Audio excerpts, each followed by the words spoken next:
Somewhere around the turn of the century, the world of combat sports changed in a way that no one could have predicted, and it forced everyone to reassess what they thought they knew about fighting.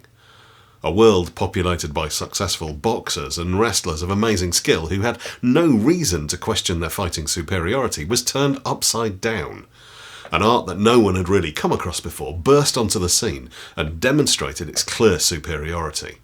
I am, of course, talking about Jiu Jitsu.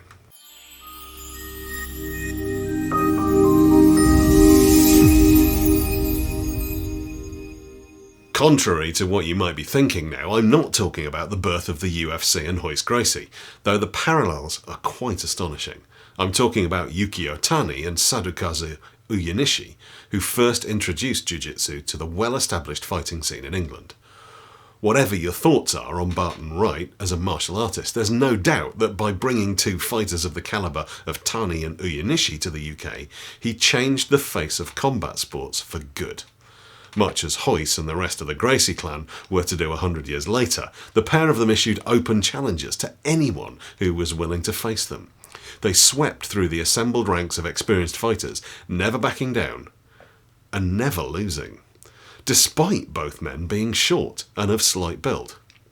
Tani was the taller of the two at 5'6", and they both weighed in at around 57 kilograms. That's 125 pounds.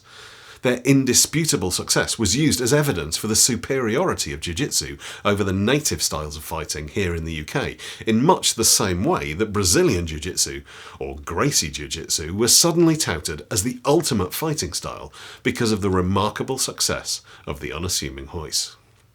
The story is that the Gracie family chose Royce to represent their art for that very reason. He wasn't particularly big and didn't look particularly impressive, and therefore when he won, it would seem all the more remarkable.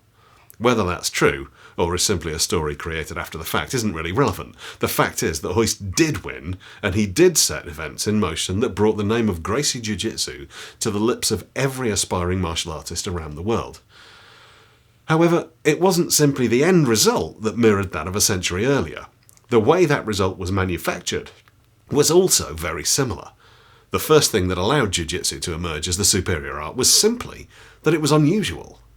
Whether we're talking about Percy Longhurst, a successful and well-established Cumberland and Westmoreland wrestler, being thrown 10 feet across the room by Tani using a tomonagi throw that simply didn't exist in British wrestling, or Golden Gloves champion Art Jimmerson making the surprising decision to wear just the one boxing glove in order to try to negate the unknowns of Gracie's grappling system. The fact is that not knowing what your opponent is going to do or how they're likely to attack makes it almost impossible to plan for it. And when you have a deep level of knowledge and skill in a system that none of your opponents have much, if any, familiarity with, then the odds are stacked massively in your favour.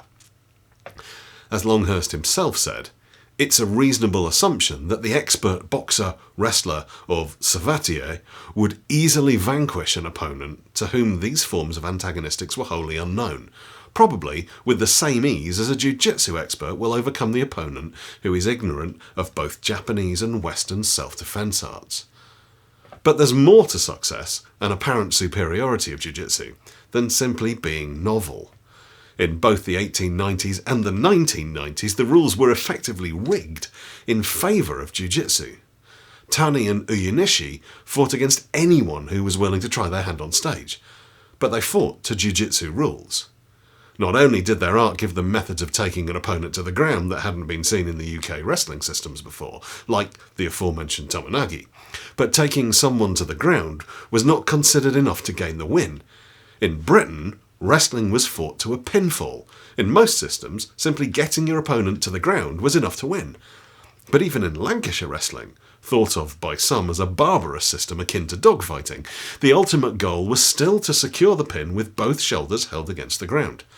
The British fighters had no experience at all of competing against a person who simply carried on fighting once they'd been thrown. And whilst it was acceptable to concede a fight, could you no longer be able to continue, the idea of fighting to a submission, or tapping out, was unheard of.